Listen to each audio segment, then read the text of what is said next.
Bobby Blitz coming at you live in Wörgl.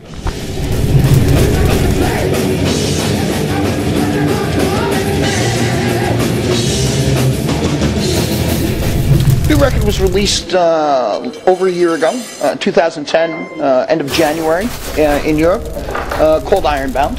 Our 16th studio record, so we've been busy guys over this 25 years of Overkill.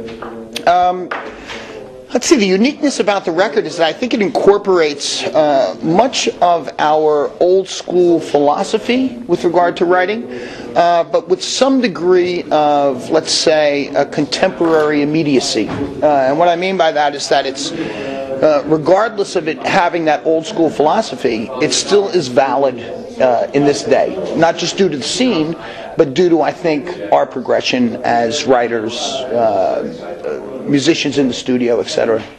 So, accepted, it seems, on a very high level by the scene. Some great reviews for it. And, you know, something to me that's very special is that when a project like this is cohesive, meaning each song depends on the other, it gives it a higher value. And I find that with Ironbound, that all 10 songs are necessary. As opposed to it being a collection of songs, it's more like a complete work.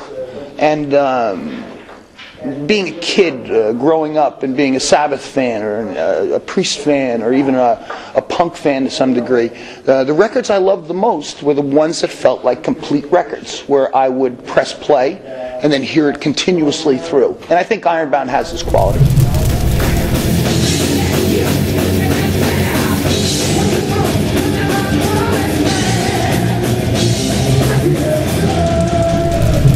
Lyrics, from my perspective, can always appear dark, but the idea of the darkness is to highlight the lighter end of things. To know that white exists, you must first see black to be able to see the other side. I mean, I'm fascinated with religion, organized religion. The song "The Head and Heart," for instance. I don't necessarily respect it on a high level, but I'm fascinated with it. I think it's dangerous whether it can be fundamentalist Christian or Muslim. And so there's topics as such, but the general was celebration and unification.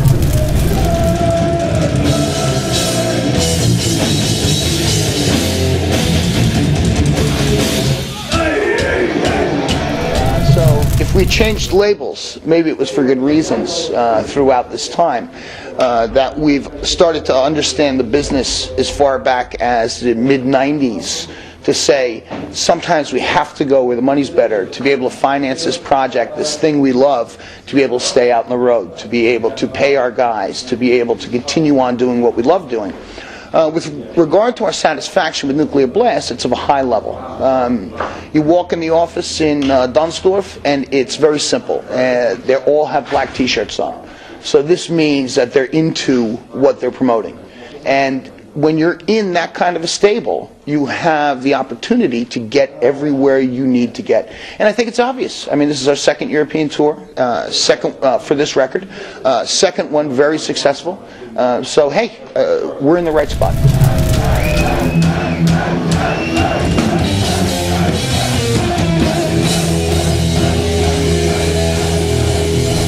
You know, when you start looking at the numbers across the board, it's probably 80% down. But that includes all types of music. And it's not just a guess. This has been an educated guess by the music industry, for instance. I think in terms of metal, there's a more dedicated type of follower to the scene, and they want to possess the lyrics, the artwork, the product. So we're less affected.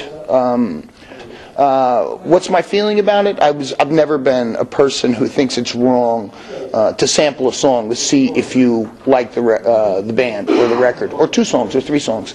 But I'm really dead set against the whole record. And hey, could you sign this? I got it from a free site. No, I can't sign.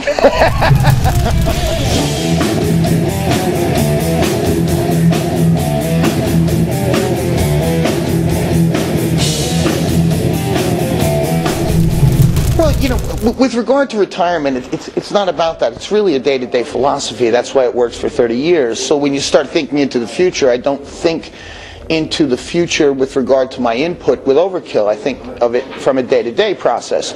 Obviously, you have to plan things and say, I'm going to be writing a record and we're going to be touring. These are the plans. But really, the philosophy runs from day to day, and that keeps me out of that retirement thinking, because it's too much weight to think, oh, I can do this for 2 more years, 5 more years, 10 more years. It's too much weight.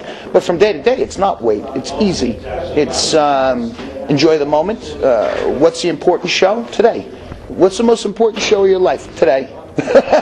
Not yesterday, not tomorrow. It's all today. So that's what keeps me in the mindset of it. So I've always enjoyed touring. I don't have a problem with that. Obviously, when it comes to the future, I have other businesses, so I, you know, have planned for those. That's not necessarily the Overkill philosophy. So I do other things, and I have other business partners, for instance. So those are the plan. But with regard to Overkill, I think what's special about it is receive the moment, squeeze the opportunity, and then take that philosophy into the next day for the next opportunity. And that's how it works. That's how it works over 30 years.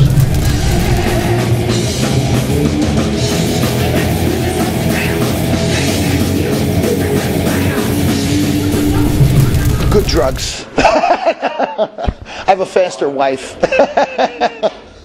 I work out. I obviously don't live a completely healthy life. I have a love of tobacco and the occasional love of beer in a green bottle. But I don't like fast foods. I have a beautiful Schäferhund. German Shepherd, who is now 3 years old, that knows when it's her time and Daddy's time, and we run. And I've had 3 of these dogs, and it's a big part of my life. I have a gym in my house.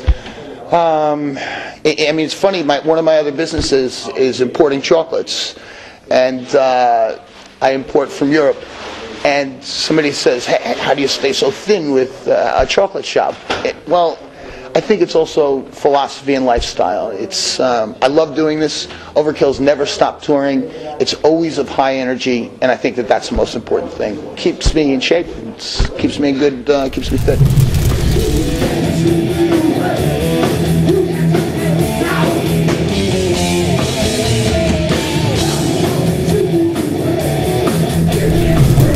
Funny, you know, the simplicity of it was sinus. It went up into this sinus. And this is part of my face is built out of this part of my face. So this is actually my cheek. And it's, so this was all removed and it went in about so far. The problem was, did it go to the brain? And there's a time when you're thinking about this that, you know, what do you do next if this is the case?